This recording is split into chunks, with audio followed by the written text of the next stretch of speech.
All the Young Dudes by MsKingBean89. Audiobook by Wolfstar Parts are on YouTube. Chapter 1.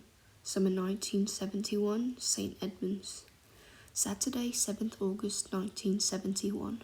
He woke up in the dark. It was too hot in the little room they'd put him in, being early August, though he supposed that could be the fever. He always had a high temperature the morning after.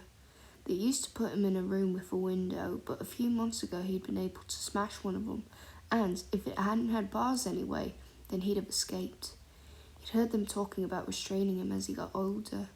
He tried not to think about it. He remembered the feeling of hunger so intense it transformed into rage. He'd remembered howling at the keening for hours, circling the cell over and over again. Perhaps they'd let him off lessons today and he could sleep.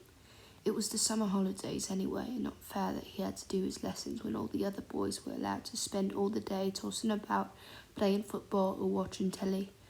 Sitting up, he stretched carefully, paying attention to every ache and pop of his joints. There was a fresh claw mark behind his left ear and a deep bite in his right thigh. He rubbed his hand over his scalp where his hair was shaved very close to his head and bristled against his fingers. He hated it, but every boy at the children's home had the same severe buzz cut. It meant that when they were allowed out into town on the weekends, everyone knew they were St. Edmund's boys, which was probably the point. The shopkeepers knew who to look out for. Not that the boys themselves did anything to subvert expectations. They had been told often that they were the dregs of society, left behind and unwanted, so why not cause a little havoc? Remus heard footsteps at the end of the hall. It was Matron. He could smell her, hear her heartbeat. His senses were always amplified after one of his episodes.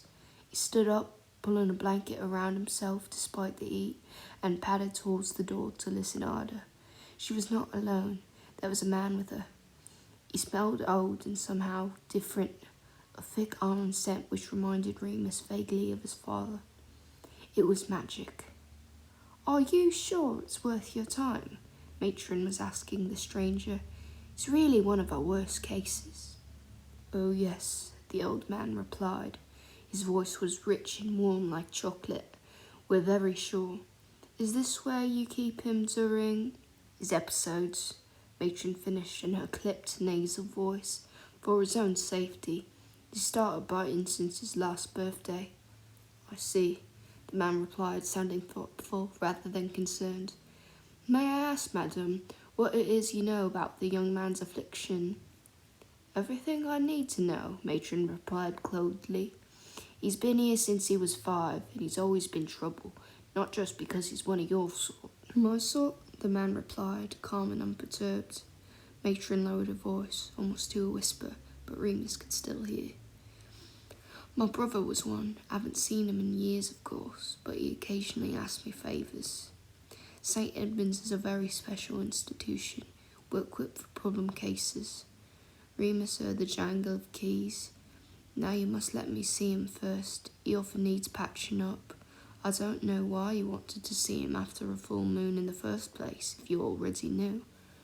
The old man did not reply, and Matron walked towards Remus's room, her patent leather heels clicking on the stone floor. She knocked on the door 3 times. "Lupin, are you awake?" "Yeah," he replied, pulling his blanket tighter. They took his clothes off to stop them from getting torn. "Yes, Matron," Matron corrected him through the door. "Yes, Matron," Remus muttered as the key turned in the lock and creaked open. The door was plain wood, and he knew he could easily smash it during an episode, but had been fitted with silver plating after the window incident. Just the smell of it made him feel queasy and headachy. The door opened, light poured in like water, and he blinked wildly. As Matron entered the room, he automatically took a step back. She was bird-like, a pointy sort of woman with a long nose and dark beady eyes. She regarded him warily. "Need any bandages this time?" He showed her his wounds. They weren't bleeding anymore. He noticed that the injuries he had inflicted upon himself, though deep, healed faster than any other cuts and scrapes. He never even needed stitches. The scars never faded, however, and left silvery slash marks across his body. Matron knelt before him, dabbing him with antiseptic and wrapping him in itchy gauze. This done, she handed him his clothes and he dressed quickly in front of her. "You've a visitor," she said finally as he pulled his t-shirt over his head.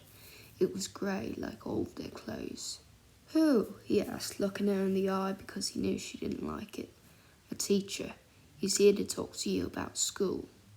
"Don't want to," he replied. He hated school. "Tell him to get lost." Matron clipped him round the ear. He'd expected it and didn't flinch. "Less of the lip," she snapped. "You'll do as you're told or I'll leave you in here for the rest of the day. Come on now." She grabbed his arms and pulled him forward. He scowled, thought about fighting her off, but there was no point. She really might lock him in again, and he was curious about the stranger now, especially as the scent of magic grew stronger as they moved down the shadowy corridor. The man waiting for them was quite tall and dressed in the strangest suit Remus had ever seen. It was velvet, a deep maroon colour, with elaborate gold embroidery at the cuffs and lapels. His tie was midnight blue. He must have been very old indeed. His hair was white as snow, and he had an incredibly long beard which must have reached to his navel. Strange as he looked, Remus didn't feel intimidated as he did with most grown-ups. The man had kind eyes and smiled at Remus from behind half-moon spectacles as they approached. He extended a hand.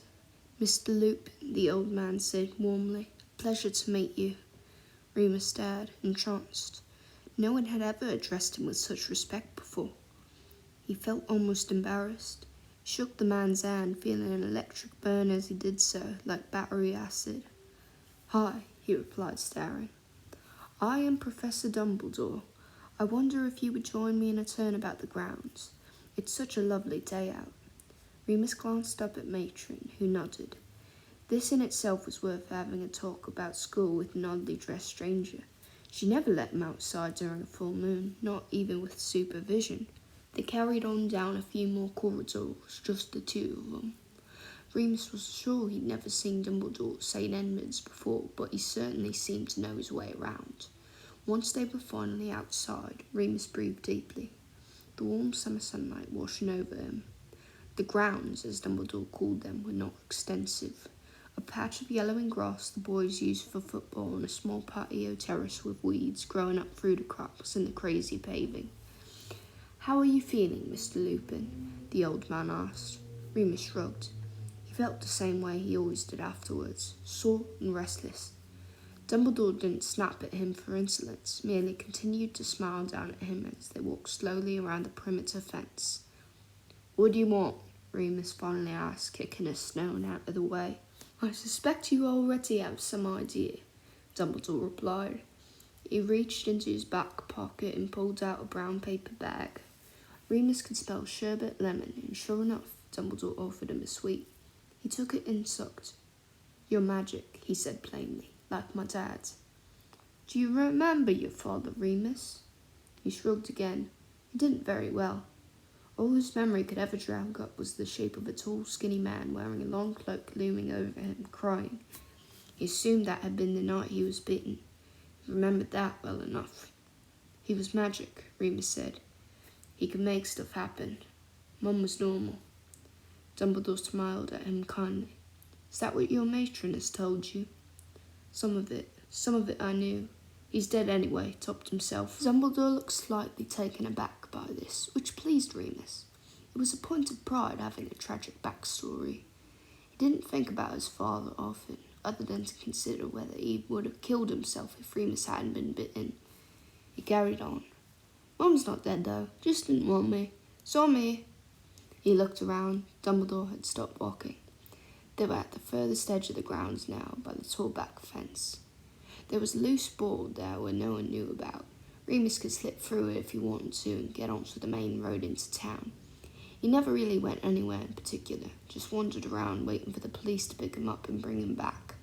It's better than doing nothing. "Do you like it here?" Dumbledore was asking. Remus snorted. "Of course I bloody don't." He side-eyed Dumbledore, but didn't get in trouble for swearing. "No, I didn't think so," the old man observed. "I hear you're something of a troublemaker. Is that right?" Ain't any worse than the others, Remus said. We're troubled boys. Yes, I see. Dumbledore stroked his beard as if Remus had said something of extreme significance. Got another sweet? Remus held out his hand expectantly. Dumbledore handed him the bag and he couldn't believe his luck. The old fool was a complete pushover. He chewed the lozenge this time, feeling it crunch like glass between his teeth, sherbet exploding on his tongue like fireworks. I run a school, you know, the same school your father went to. That threw Remus through a loop. He swallowed the sweet and scratched his head. Dumbledore continued. It's a very special sort of school, for wizards like me, and like you. Would you like to learn magic, Remus? Remus shook his head fervently. Too thick, he said firmly. I won't get in. I'm sure that's not true at all. Ask her. Remus jerked his head back towards the tall grey building where Matron lay in wait. Can't hardly read even, I'm stupid. Dumbledore looked at him for a very long time. You haven't had a very easy start in life, Mr. Lupin, and I'm sorry about that. I knew your father, only a little, and I'm sure he wouldn't have wanted. Anyway, I'm here to offer you something different, a place among your own kind, perhaps even a way to channel all this anger you have. Remus stared at him. What difference did it make if he was in one home or another? Matron never gave him sweets and didn't smell like magic. The kids at Dumbledore's school couldn't be any worse than the St. Edmund's boys, and if they were, then at least he could hold his own fight now. But there was always a but. What about my episodes? He asked, folding his arms. I'm dangerous, you know. Yes, Remus, I know, Dumbledore replied sadly. He placed a hand on Remus's shoulder, very gently. We'll see what we can come up with. Leave it with me. Remus shook him off and chewed on another sherbet lemon. They walked back to the building in silence, both satisfied that they understood each other now.